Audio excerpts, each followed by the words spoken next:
indiscutível. De hoje foi criado o Cruzeiro. Terá um sacrifício indiscutível. Congelamento total de preço. Não é jornalismo de candidato. Você faz uma regra, você não quer saber executar, você põe em risco o próprio arcabouço fiscal.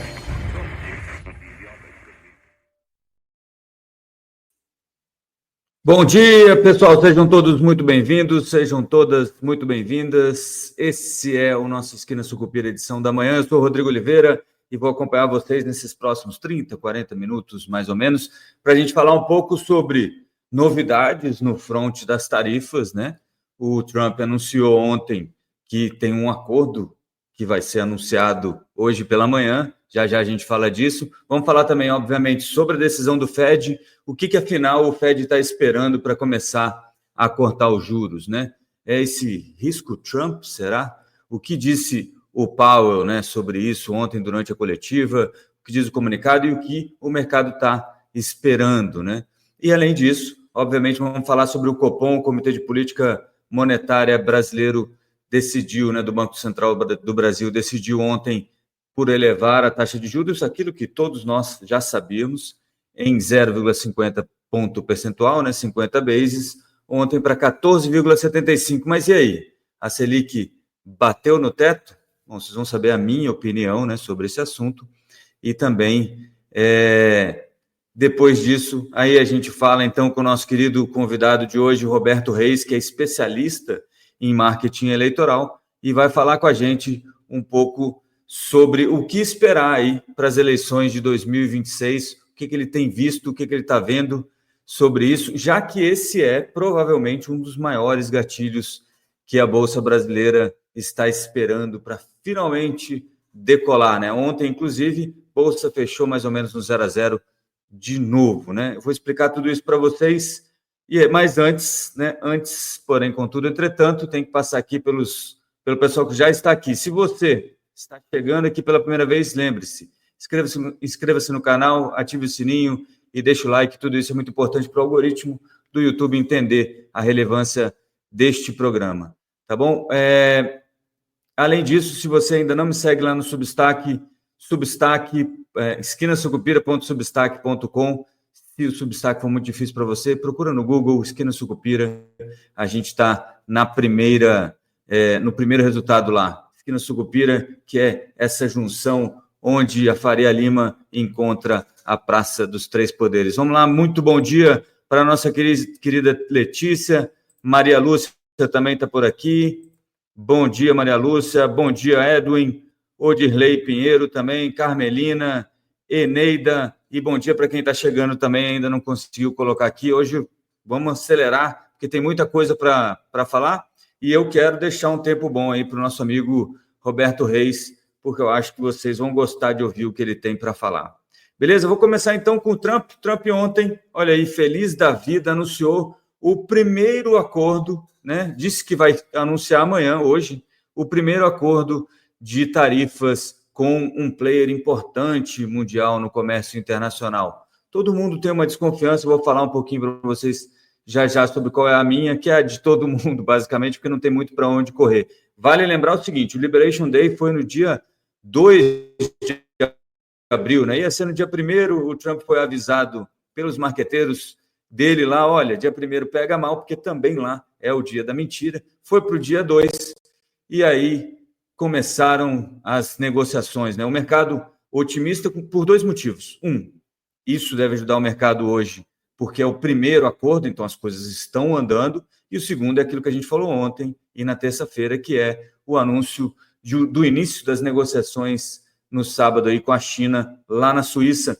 E aí, Estados Unidos disse que foi procurado pela China, a China disse que foi procurada pelos Estados Unidos. Isso tudo é teatro para o seu próprio povo, né? O chinês quer mostrar que foi brioso, não cedeu para os Estados Unidos, e o americano quer mostrar para o seu próprio povo que também foi forte e duro com os chineses, que, afinal de contas, segundo Trump, estão explorando os norte-americanos. Bom, voltando ao acordo que deve anunciar hoje, o Trump usou, obviamente, aquela, como é que se fala? Aquela rede social dele mesmo, que é a Truth Social, e disse o seguinte, vou colocar aqui o traduzido para vocês, para ficar mais fácil. A grande coletiva de imprensa amanhã de manhã, às 10 horas em Washington, na Casa Branca, 11 horas aqui em Brasília, no Brasil, beleza? No Salão Oval, sobre um grande acordo comercial com letras garrafais, com representantes de um país grande e altamente respeitado, o primeiro de muitos. A expectativa de todos, Wall Street Journal, New York Times, é que seja anunciado um acordo com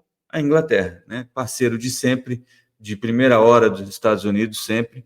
E é importante ver o que vai sair desse acordo, porque esse é um grande parceiro mesmo americano, né? Um grande amigo americano no comércio internacional.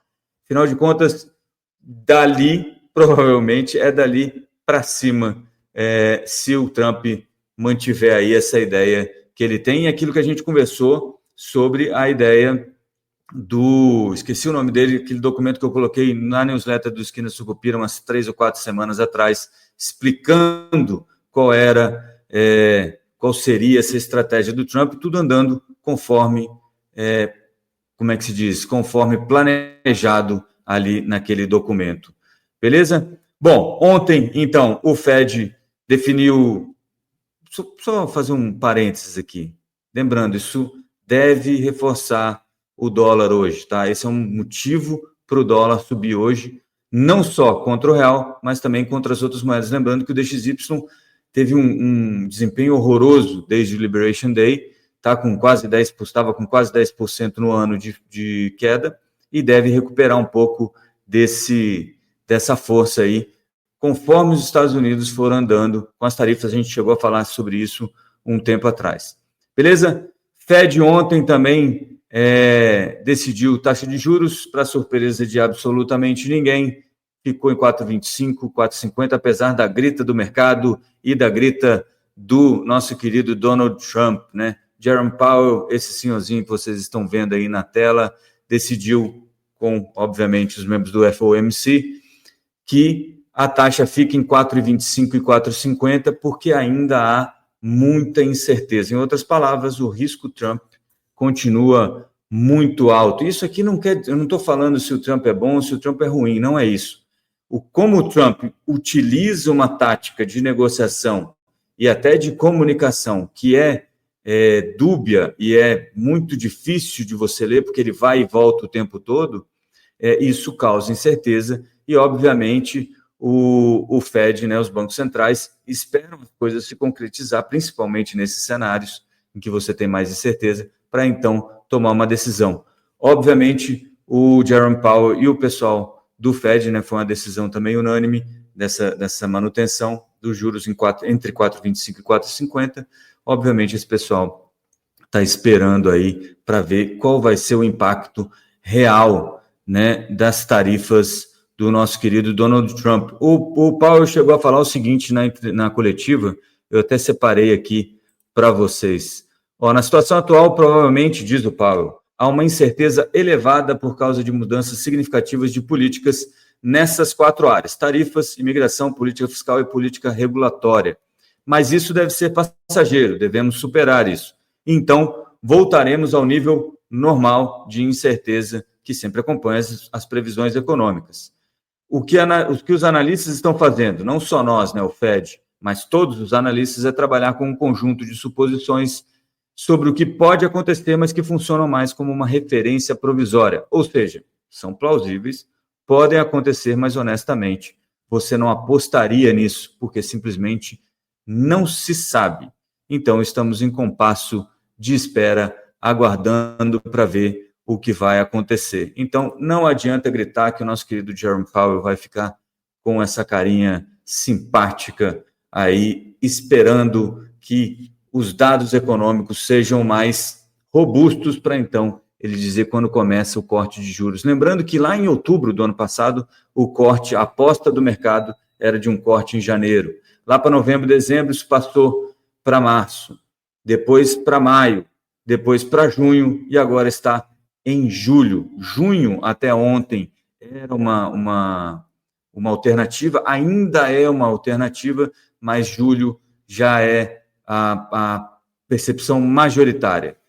Lembrando também que a ideia, e já vou explicar por que eu estou falando isso, lembrando também que a ideia eram de 4 cortes de 0,25, era o que o mercado apostava no começo do ano, no final do ano passado, meados do segundo semestre do ano passado, 4 cortes de 0,25 neste ano de 2025, o que não vai acontecer, o que pode não acontecer agora, a aposta de 3 cortes de 0,75, mas talvez nem dê tempo para que tudo isso aconteça. O Powell lembrou também da dificuldade, né, dos 2 mandatos que podem estar em momentos diferentes, mas disse que, por enquanto, está resumido naquela frase que eu falei para vocês, por enquanto, há muita incerteza para você decidir para que lado vai o Fed no curto prazo, né? Ele diz, olha, previsões econômicas para mais de 1 e 2 meses são quase impossíveis de serem feitas, então, por enquanto, a gente vai ficar onde está, diz que o Fed está confortável com os juros num nível restritivo adequado, né? Eles ainda estão um pouquinho fora da meta, então deve manter esse juro mais ou menos por aí. Isso, obviamente, também é algo que ajuda o dólar a se fortalecer. Juro mais alto, né? Lembrando que o juro é uma espécie de preço do dinheiro. Vai acabar levando mais gente aí para ter dólar como moeda forte. Uma vez também que o Powell provou, né? Deixou claro que ele não está sendo influenciado por essas bravatas aí do Trump, que repete o Lula aqui na época do Roberto Campos Neto. Pois bem, o Copom também definiu a taxa de juros. Ontem o nosso querido Gabriel Galípolo, na minha modestíssima opinião, ou nem tão modesta assim, o Galípolo indicou que 14,75 é o teto. Daqui eu não passo, daqui eu não vou mais longe, mesmo que, a não ser que, na verdade, as condições mudem muito. Vou mostrar para vocês o comunicado. O comunicado do Copom saiu ontem, 18h30, 18h40, mais ou menos, junto com a decisão da taxa de juros, e o nosso querido Gabriel Galípolo e os diretores do Banco Central do Brasil disseram o seguinte neste comunicado que indica o porquê da decisão. Elevaram a taxa Selic de 14,25 para 14,75, como esperado por praticamente 100% do mercado.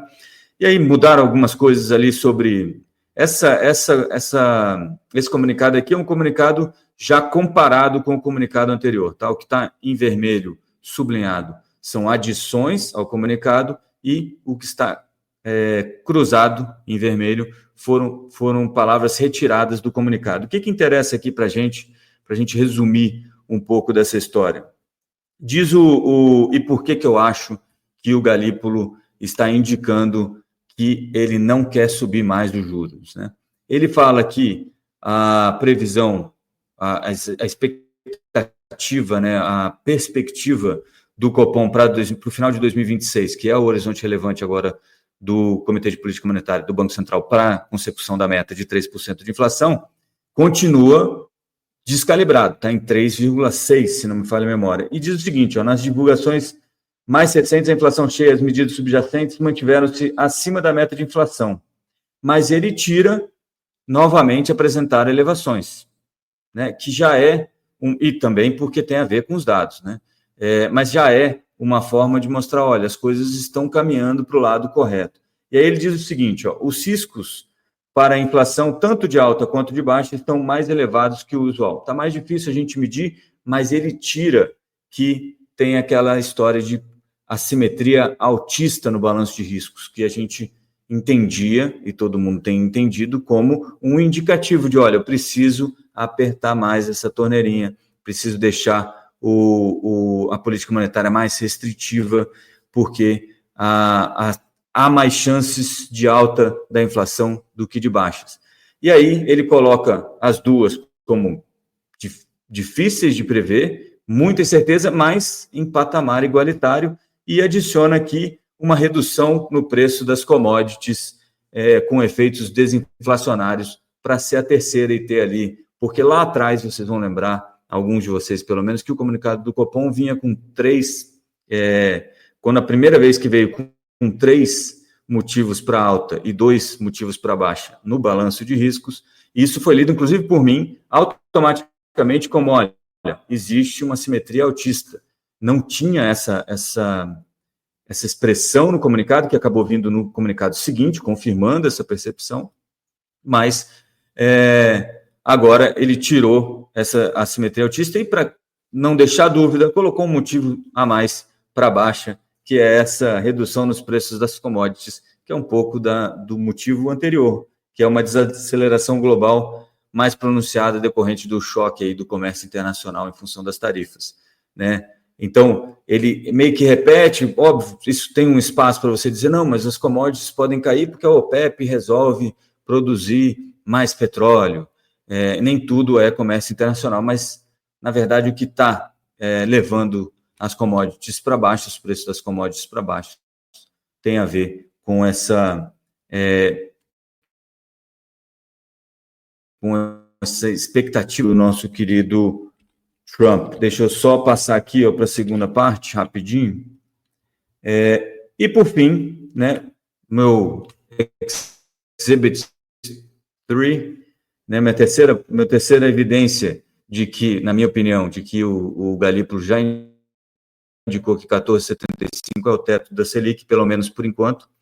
Ele diz o seguinte: tal cenário prescreve uma política em patamar significativamente contracionista por período prolongado para segurar uma convergência da inflação à meta. Quer dizer, vamos segurar onde está por bastante tempo até que a inflação chegue na meta. Bastante tempo fica aí para a imaginação de cada um, dada a minha particular opinião sobre o nosso querido bom Pombípolo. Dezembro ou na primeira reunião de 2026 a gente já vê o primeiro corte da Selic, que é essa segunda fase para os juros neste ano, né? Agora começa, o mercado já sabe que isso praticamente se encerrou e começa então a discussão de quando é que vai baixar. Volto a repetir aquilo que eu falei para vocês na terça-feira, é uma chance sim de pegar ainda alguns pré-fixados que ainda estão alto, mas que não devem ficar alto por muitos dias a partir de agora. Tá bom? Bom, dado este movimento todo, o que a gente pode esperar para hoje, né? Dólar mais forte, bolsa deve sofrer um pouco, apesar de uma recuperação das commodities em função da perspectiva de um bom acordo com as tarifas lá com a Inglaterra e perspectiva de uma melhora nas relações Estados Unidos e China e, portanto, uma desaceleração não tão forte da economia global, que pode levar as commodities para cima e ajudar o Ibovespa, mas as empresas mais alavancadas aí financeiramente devem sofrer um pouco ainda com a ideia de que a gente pode ter um juro mais alto por mais tempo e os Estados Unidos também não vão facilitar para nós. Bom, dado esse cenário todo, para a Bolsa hoje, provavelmente, na minha opinião, deve ficar algo aí levemente positivo em função do Bradesco, que soltou resultado ontem melhor do que o esperado, e isso pode ajudar a dar uma recuperada, tá? E commodities, tá? De qualquer maneira, para você que está em small caps, essas coisas, deve ser um pouco sofrido hoje, tá bom? O dólar subindo de novo pode mudar também as percepções sobre a Selic e fazer com que as apostas numa alta de 0,25 na próxima reunião voltem, apesar do recado do Copom, voltem para a mesa de apostas. Eu não acho que isso acontece hoje, mas vamos esperar para ver. Dado isto, o que mais pode fazer a Bolsa se mexer, né? Principalmente para cima? E aí muita gente aposta em um gatilho, que é o gatilho eleitoral, né? São as eleições, a participação ou não de Lula, uma possível ou não vitória da esquerda nas próximas eleições, são um dos motivos que algumas pessoas, boa parte do mercado, entende como um dos entraves para uma disparada da Bolsa para cima. Para falar sobre isso, eu convidei aqui o nosso querido Reis, que é especialista em marketing eleitoral. Ele mesmo se diz como um marqueteiro de direita, né?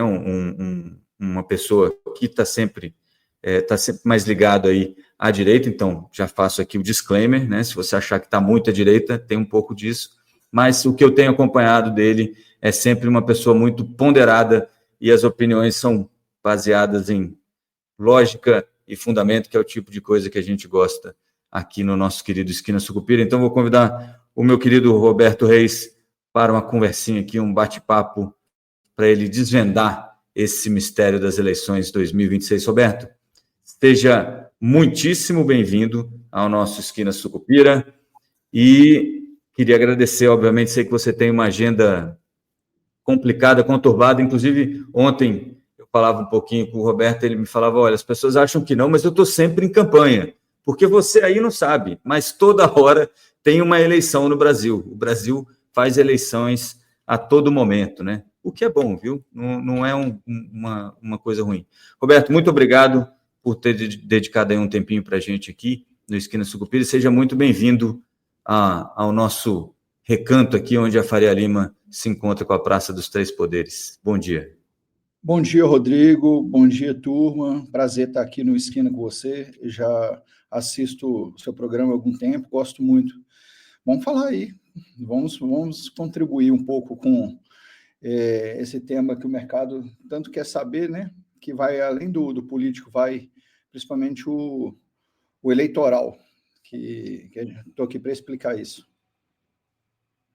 É exatamente isso. E, na verdade, assim, eu vou começar pelas beiradas, viu, Roberto? Não vou... eu quero começar... Ontem eu vi um tweet seu, eu estava dando uma olhada nos seus tweets, e ontem... Aliás, depois você passa aí o endereço do seu perfil também, para se o pessoal quiser seguir. Roberto Reis. Roberto Reis, tudo junto, né? Certinho. Foi um dos primeiros a entrar no Twitter no Brasil. Eu acho que... na época, eles tinham medido isso entre os 500 primeiros, foi em 2007, né? Então, a gente está lá há muito tempo. Olha, notou o potencial do Twitter antes do Elon Musk, olha aí. Mesmo. Vamos lá. E aí você falava sobre o Sidônio Palmeira. E o Sidônio Palmeira, que foi entregue ou foi a ideia do Lula, né, de salvação da popularidade do Lula, até agora não está... a popularidade melhorou, mas e aí? O Sidônio é a pessoa para o trabalho, ele sabe o que ele está fazendo, o Lula deve melhorar os números aí de popularidade em função do trabalho do Sidônio. Qual é a sua opinião sobre o trabalho do Sidônio Palmeira, que é esse ministro-chefe aí da comunicação? Você está me escutando bem? A conexão está boa, né? Perfeito. Tudo bem, tá.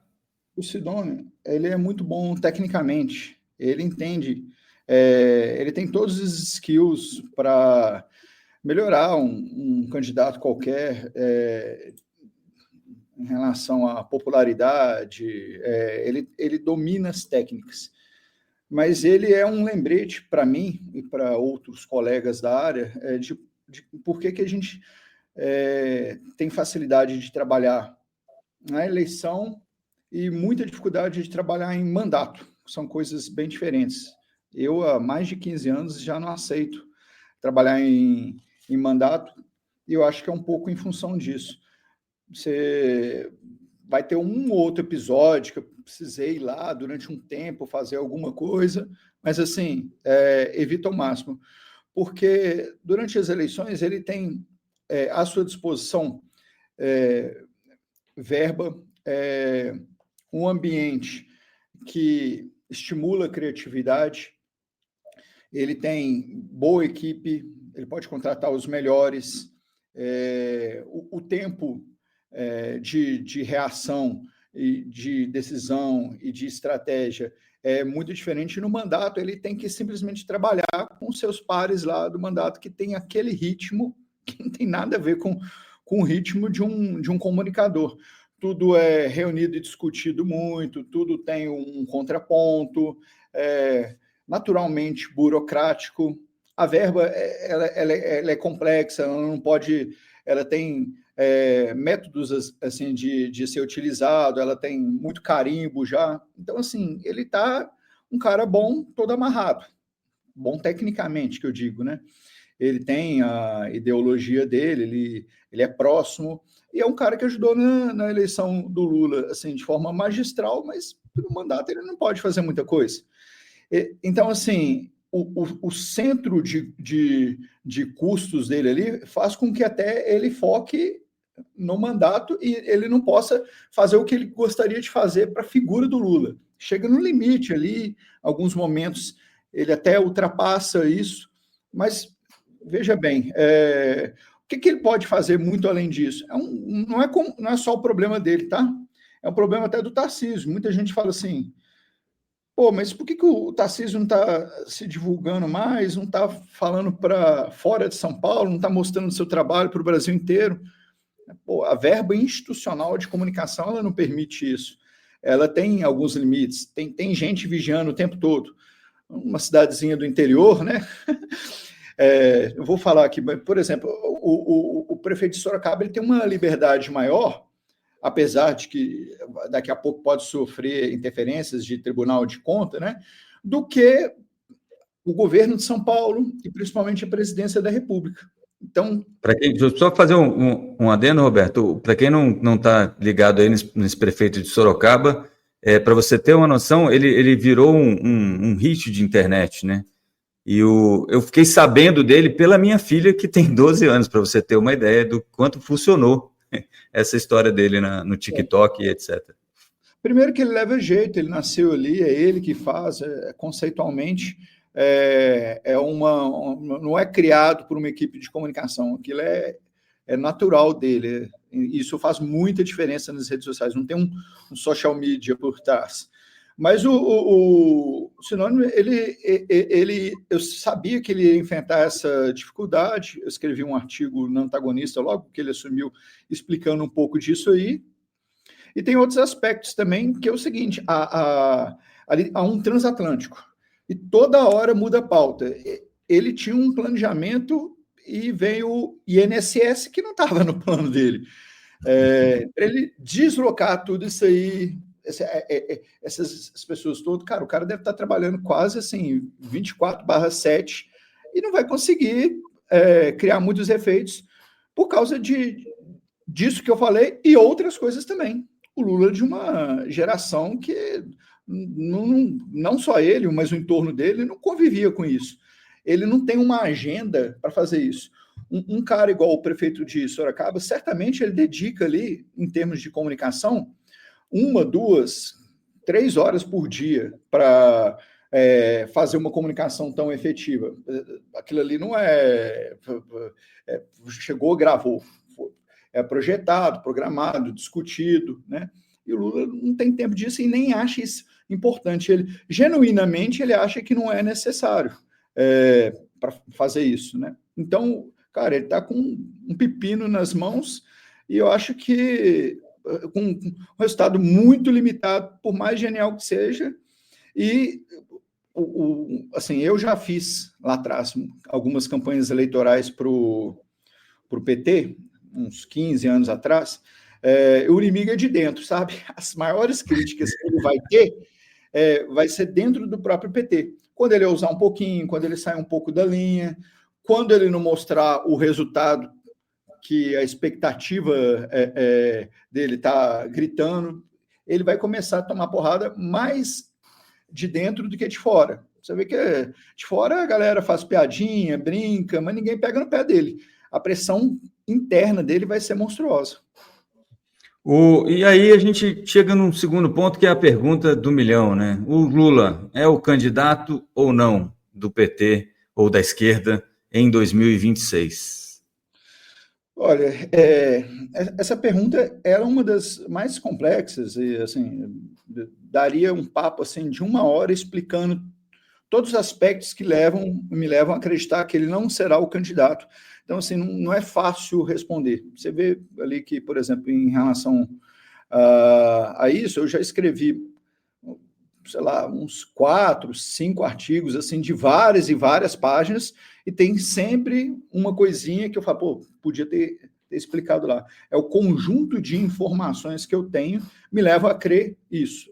Vamos lá, vamos tentar explicar um pouquinho aqui dentro do tempo que a gente tem.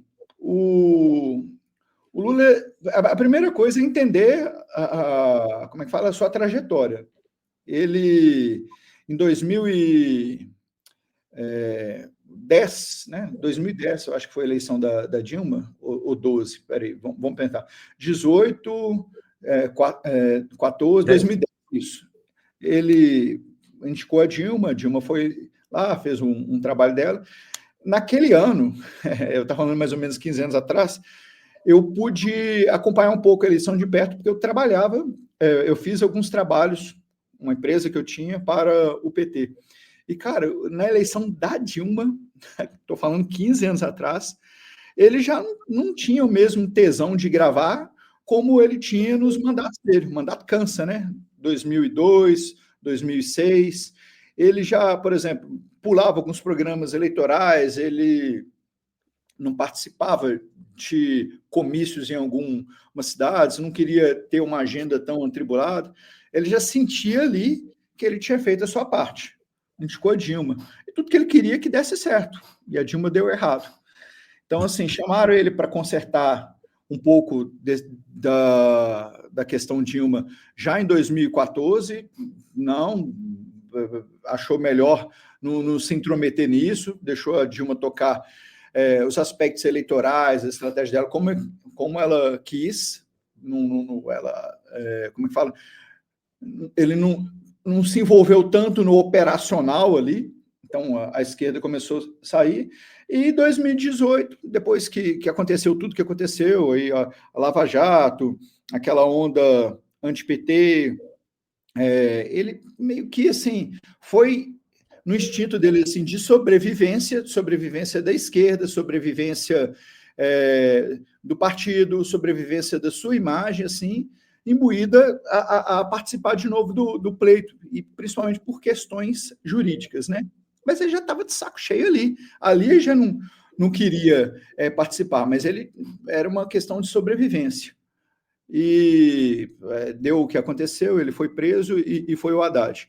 Cara, se ele não tivesse sido preso, se não tivesse acontecido tudo isso aí, se não tivesse o momento Bolsonaro, se o Brasil não mergulhasse na polarização que mergulhou, ele não teria saco para participar nem de 2022, mas foi necessário naquele momento ali, né, devido a tudo que estava acontecendo, o momento estava acontecendo, e até economicamente o Brasil estava bem, então, assim, era um ganha-ganha para ele. Aí, essa conjuntura toda foi.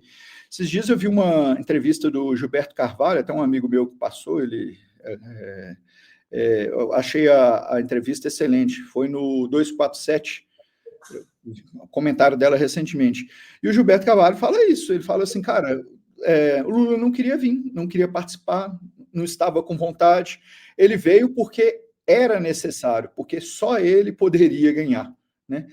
E aí também o Cacai já falou isso, o nosso querido Cacai, já vi algumas outras pessoas falarem isso em público. Agora você imagina, se essas pessoas dão essa soprada em público, imagina o que eu não escuto em bastidores de amigos lá atrás, que são amigos do Lula, que trabalharam com o Lula, que sempre estiveram com ele e tal. Então, assim, vontade é a primeira coisa, ele não tem nenhuma. Se tiver qualquer um que possa representar as ideias dele, a continuidade dele, vai ele. Por mais que a gente sabe que o PT não vive sem Lula, ele não está com vontade. Ele é um cara no estilo ali, eu sei que tem que ser eu, mas gente, cansa. No próprio mandato dele, ele não gosta de participar mais do operacional como antes. É tudo delegado para uma meia dúzia de pessoas que têm confiança, principalmente para Haddad, principalmente para o Alckmin. Ele gosta muito dessa história de representar o Brasil lá fora, levar suas ideias, mas o operacional, operacional dele, ele deixa tudo para os outros, né? Aí agora a gente vai acrescentar um elemento nesse contexto que eu falei aqui. O elemento que é o seguinte, você chega depois de várias vitórias, você é uma referência eleitoral, né? Lá atrás ele começou a carreira perdendo e, de repente, quando ele começou a ganhar de 2002 para cá, sejam eles os sucessores dele, vitória em cima de vitória. 2018, até um pouco antes do episódio da facada, as eleições estavam competitivas. A gente olha na pesquisa, os dois coladinhos, ou seja, um cara sempre forte quando ele está de frente e nos bastidores. Ele acredita que até nos bastidores ele pode ajudar. Aí eu pergunto para você, se você chega numa situação de 2026, no começo de 2026, com um cenário eleitoral, assim, ele com enorme rejeição, com grandes chances de outros candidatos menos conhecidos dele estarem ou empatados, ou até passando ele, e ele vê que isso aí, no momento que for conhecido, pode passar, ele entende de eleição, sabe? Ele vê que o momento político do Brasil está mudando, já vem há bastante tempo mudando, se direcionando mais para a direita, mais para as pautas, sejam pelas pessoas que querem menos Estado, sejam pelas pessoas mais conservadoras, seja uma tendência mundial, seja pelos evangélicos, qualquer... Ele entende que ele está assim, pô, agora vai ser um desafio muito grande. Eu venci com toda aquela frente ampla, o Bolsonaro por 1,9%. Agora, esse meio, esse centro, ele está do outro lado, eu vou enfrentar todo mundo no meu fim de carreira. Aí é o segundo ponto, cara, entrar para perder. Aí o Ciro Nogueira deu uma entrevista recentemente e falou isso. Quando o Lula entender que o outro lado está muito forte, ele entende de eleição, que os partidos estão se aglutinando no outro lado, que o outro lado está mais competitivo, ele vai entrar numa dividida, uma canelada, né, cotovelada, tendo a achar que não também. Mas é só o segundo motivo. Eu escrevi um texto esses dias com 15 motivos e depois complementei ele. Mas tem um terceiro motivo também. Uma campanha eleitoral desse porte, ela é uma turnê de shows pelo Brasil. Você tem que acordar muito cedo, você tem que viajar o tempo todo, é desgastante, conversando com muitas pessoas, tem que ter um pique, uma disposição, e ele já rateou em 2022. Já foi difícil acompanhar todo esse ritmo, sabe? Pessoas próximas a mim falavam assim, que o Lula falava assim, acaba a campanha, que eu não aguento mais. Já estava difícil em 2022. Você vê que em alguns debates você já notava ele cansado. Aí veio o mandato. O mandato, ele suga qualquer pessoa. Se você pegar fotos do início do mandato e no final, tem várias famosas na internet, Obama, Fernando Henrique Cardoso, a gente tem uma foto agora que eu vi do Haddad no início desse mandato e agora. Guedes, todo mundo mudou. Então, assim, o mandato veio e já pegou aquela energia dele que não estava tão grande e já trabalhou em cima disso aí. O Lula já não é o mesmo que foi eleito em 2022.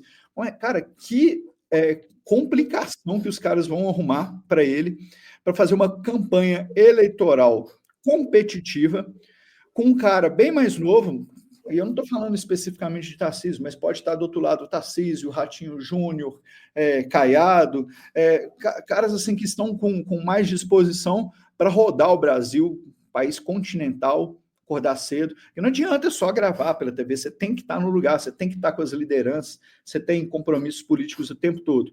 Então, é o terceiro motivo para isso, cara, a disposição. Deixa eu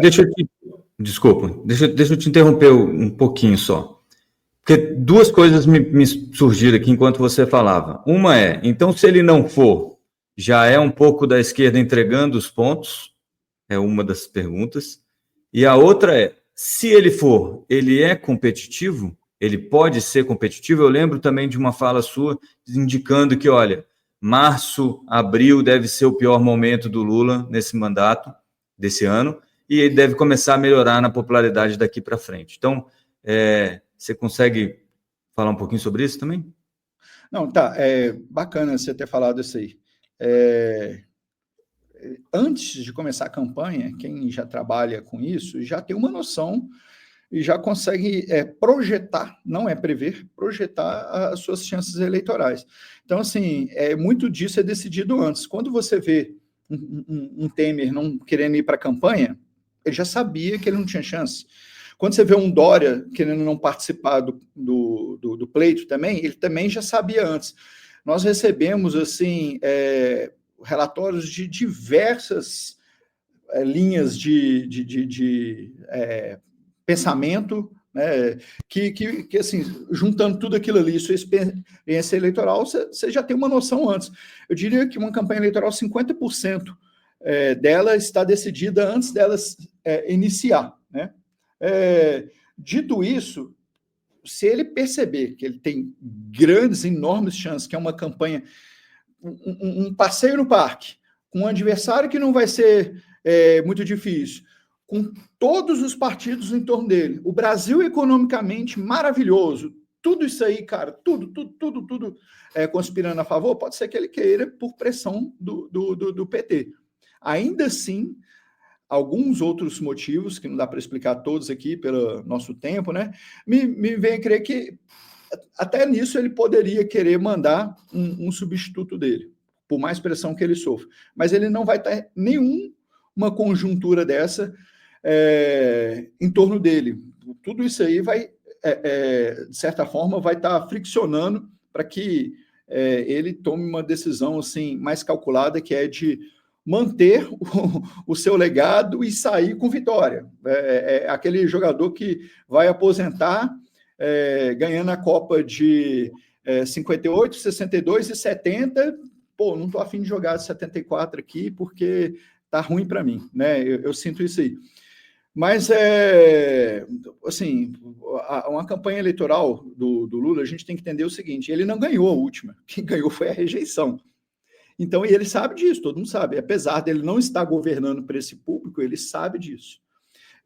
Nós temos, quando a gente entra, 30% que é seu adversário, estou arredondando os números para entender, 30% que são seus e 40% que é o meio. Os seus, você cativa, os seus adversários você ignora, você não vai fazer um vascaíno mudar para o Flamengo, um atleticano mudar para o Cruzeiro, uma coisa assim, você precisa só conter danos ali. E a eleição é feita no meio. O Lula não governou para o meio desde 2022. Ele está governando mais à esquerda.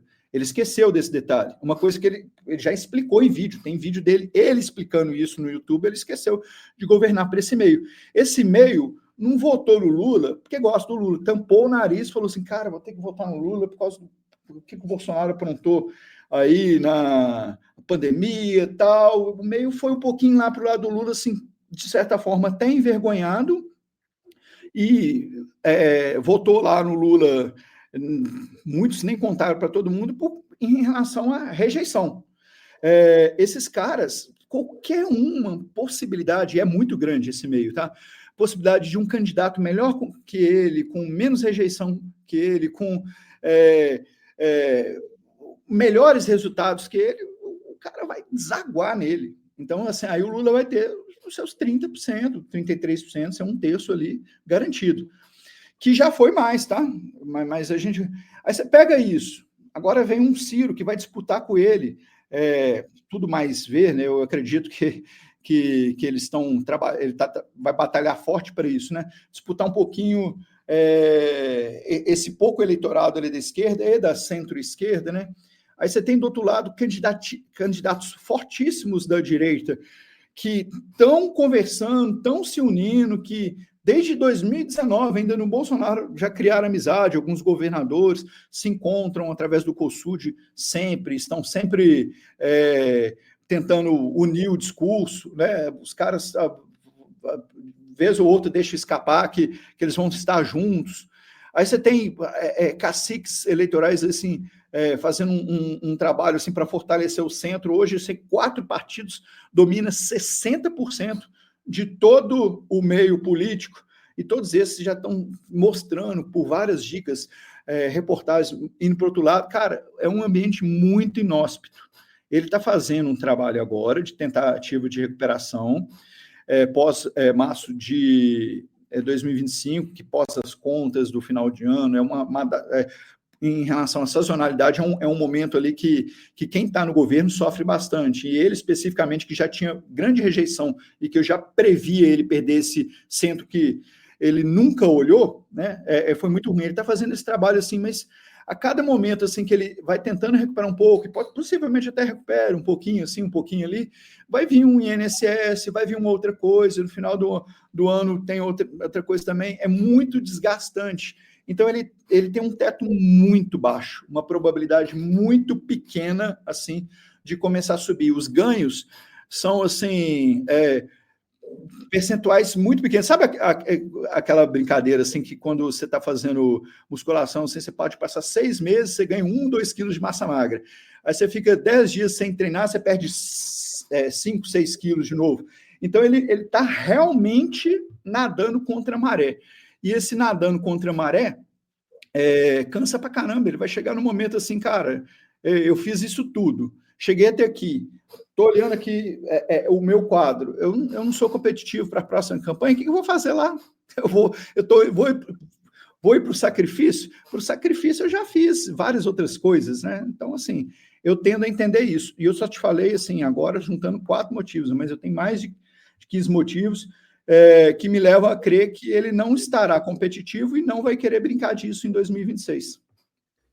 Antes de você ir, porque eu sei que a gente combinou um horário aqui, mas é só porque eu não posso deixar você ir sem 2 perguntas. Se você conseguir ser sucinto, você fala de um super ciclo, que é uma mudança de postura. Eu adorei essa tese sua, que é uma mudança de postura política eleitoral brasileira e que isso deve mudar basicamente todo o nosso panorama político, que já vem acontecendo, e que isso deve, quase como o Rei Dalio fala, né, dos ciclos econômicos, etc. e tal, para os próximos 50, 60 anos. Então, eu queria que você falasse um pouquinho sobre o superciclo, se você puder, rapidinho, e quais são as opções competitivas da direita, e quem, terceira, eram 2, mas já viraram 3, e quem, na sua opinião, é o candidato da direita em 2026. Tá, vamos lá. Eu vou começar do final. Hoje, o favorito é o Tarcísio, uma conjuntura de fatores no meio político, né? Estão tentando viabilizar e convencer ele, porque ele não vai arriscar uma reeleição certa para isso. Mas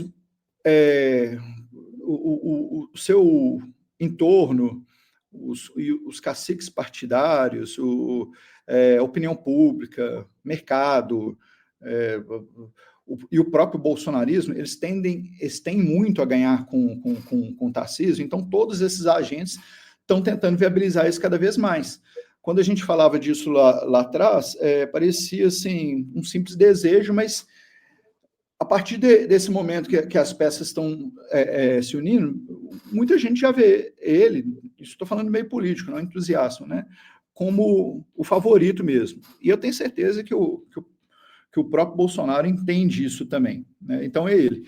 Mas a gente tem outros nomes muito bons também. Por exemplo, o Ratinho Júnior é um candidato competitivo, excelente candidato. Ele não é muito conhecido no Brasil agora, mas lembrando, tem o seu pai que é comunicador, que atinge muito o Nordeste. Ele tem números excepcionais de governo. Ele fala com todo o meio político. Ele tem uma estrutura muito boa para vir. Então, assim, seria um candidato maravilhoso também, caso o Tarcísio não venha. E caso, por exemplo, venha um Tarcísio... Quem? O seu vizinho? O Zema? Não, então, o Zema, porque o Brasil ele tem uma característica, você precisa ter uma estrutura partidária em torno do seu projeto. Então, eu acho que o Zema ele se coloca hoje mais para compor um projeto. Se o Zema sair, provavelmente ele vai sair independente, no segundo turno vai estar com alguém de direita, mas não acho que é o caminho que ele vai fazer. Ele é um dos caras que mais pregam em todos os lugares, em eventos, em programas, que a direita tem que sair junto aí, que, cara, o Zema ele não liga para o mandato, não liga para poder, não liga para nada, ele está aí para ajudar, ele está nem aí para isso, ele genuinamente, é um dos poucos caras que eu conheci que entrou para a vida pública que é para se doar, entendeu? Então ele vai grudar no melhor projeto possível. Se por acaso for ele, vai ser ele, mas assim, tem outros. Mas o interessante, vamos dar vamos pensar assim, um Ratinho Júnior, se ele sai, significa que o Tarcísio vai para a reeleição de São Paulo. Aqui em Minas vai contar com o apoio de direita do Zema, né? E existem algumas figuras aqui em Minas que a gente funciona meio como um estado pêndulo, que não vão estar com Lula mais, que estiveram em 2022, mas muito provavelmente vão estar pela direita. Eu vou evitar falar aqui, mas caras que fizeram diferença aqui em Minas vão estar com Lula para a direita, porque eles são do partido do Kassab, né? E são alinhados ao Kassab. Esses caras gostam mais de poder, estiveram pontualmente com Lula em 2022. Mas, assim, um Ratinho ele ia ter um suporte gigantesco, assim, de vários outros governadores que são amigos dele, que estariam com ele, que o Bolsonaro não teve, né? E mesmo assim ficou 1,9% atrás com toda a rejeição. Então, assim, cara, o meu estudo é o dia inteiro tentando achar onde está a ponta solta nisso aí, porque o cenário é extremamente favorável para a direita, por questões locais da política, pelas peças que estão postas, mas por um ciclo, que é aquilo que a gente falou, um ciclo que nem é só do Brasil, um ciclo mundial. Se você for ver bem, a gente já tentou flertar com a direita em 2014. É controverso falar, mas o Aécio ele se colocou contra Dilma com um projeto mais à direita, e ele perdeu por 2%. 2018, foi um passeio no parque, por vários fatores, um momento anti-PT, e aí teve o episódio da facada também, mas ali a gente já estava nesse direcionamento e o parlamento todo já deu um passinho para a direita. 2022, a gente perdeu em relação à rejeição, uma série de fatores que aconteceram ali, mas, cara, você vê o que aconteceu entre governadores, senadores, deputados, o Brasil já não deu mais um passinho, deu uns 3 ou 4 passos largos para a direita. Ele já vem se tornando de direita há muito tempo. Acho que o André Esteves, né, falou isso, que o Brasil já está caminhando para esse lugar há muito tempo. Então é inevitável que se não fosse acontecer, por exemplo, em 2026, vai acontecer em 2030. Só que já não dá mais para segurar isso. 2022, ele já estava berrando essa vontade assim do país caminhar para essas pautas mais ligadas à economia sustentável, sem estímulo do Estado, o cidadão um pouco mais independente, com uma meritocracia. Aí vem a questão geracional, que gosta de trabalhar com liberdade, não gosta tanto o trabalho com aplicativo, que o PT nunca conseguiu entender, né? Todas essas mudanças assim, de sociedade já caminham para esse lado, e ainda soma a questão dos evangélicos, né? Que a gente tem visto estudos muito bons recentemente sobre isso aí, que também eles pensam dessa forma. E a gente está, basicamente, o seguinte, com a porta escancarada e com ventos a favor para a direita. E do outro lado, a esquerda, assim, ela tem que fazer tudo dar certo, ela está nadando realmente contra, inverteu toda a lógica e muito provavelmente mais fraca e mais cansada lá em 2026 do que está hoje, né? Riscos, né? A gente não pode ter algum problema assim, mundial que vá, como é que eu posso dizer, prejudicar muito essa imagem lá fora. Por exemplo, um Trump continuar friccionando os seus embates ali e tendo rejeição no mundo inteiro, que isso acaba que influencia países emergentes a repensarem. Mas até sobre isso eu escrevi. Eu acho que ele não vai levar essa pauta dele de embate para o longo do tempo. Então é isso mesmo. O pior inimigo da direita é ela mesma. Só ela se atrapalha. A esquerda não vai conseguir fazer nada para mudar isso. A direita tem que colocar realmente um graveto ali na roda de bicicleta e capotar para que ela perca essa campanha. Tem que fazer, sei lá, 5, 6, 7 atitudes monstruosas, assim, erradas, para o lado totalmente errado, para perder essa campanha. Tudo leva a crer, por profissionais de comunicação, por gente que trabalha em política, e eu não estou falando nada de mercado, que essa eleição é a eleição para a direita. Perfeito. Roberto, já atrapalhei aqui o seu compromisso, sei que a gente tem um acordo aqui que eu atrasei um pouquinho, mas eu quero agradecer de novo e já convidar você para voltar aqui para a gente poder pelo menos falar um pouco mais sobre esse negócio do superciclo, que eu acho que é uma ideia espetacular, uma ideia muito boa para as pessoas entenderem para onde a gente está caminhando. E é claro que, obviamente, quando você projeta as coisas, pode ou não dar certo, mas o que a gente vê hoje, né, o que eu sempre falo aqui é o que a gente está vendo com o que a gente tem de informação hoje é o que a gente está vendo para frente. Então, eu queria agradecer mais uma vez. Você está aí, Roberto Reis, especialista em marketing eleitoral, e deixar o convite. Muito obrigado. Viu? Obrigado, Rodrigo. Obrigado, pessoal. Até a próxima. Foi um prazer, viu? Valeu. Até mais. Bom, é isso, gente. Como é que se diz? Já ultrapassei aqui praticamente todos os momentos, né, os minutos regulamentares deste programa. Mas antes de terminar, eu só queria dizer o seguinte. Então, dado esse cenário aí, você ainda tem a Bolsa a níveis baratos, tá? No que diz respeito a valuation, etc. E com essa perspectiva aí, vocês sabem que eu não sou uma pessoa que gosta muito de ficar com esse otimismo, de a Bolsa vai subir, tem um super ciclo, etc. Mas as coisas parecem estar se encaminhando para esse lado. Então, como eu falei já em alguns outros momentos, vale a pena ter alguma exposição em Bolsa nesse momento, porque nos níveis que está barato, pode sofrer um pouquinho agora no curto prazo com esse vai e vem de tarifas, mas o cenário eleitoral político é favorável para uma Bolsa que, como é que se diz, que tem muito para andar ainda depois nesse período das eleições. E, como vocês sabem, o mercado se antecipa a esse tipo de coisa. Assim que ficar mais claro esse movimento, aí já vai ser tarde demais. Obviamente, você pode esperar um pouquinho, perde um pouco dessa primeira pernada, mas o movimento deve ser um pouco mais alto.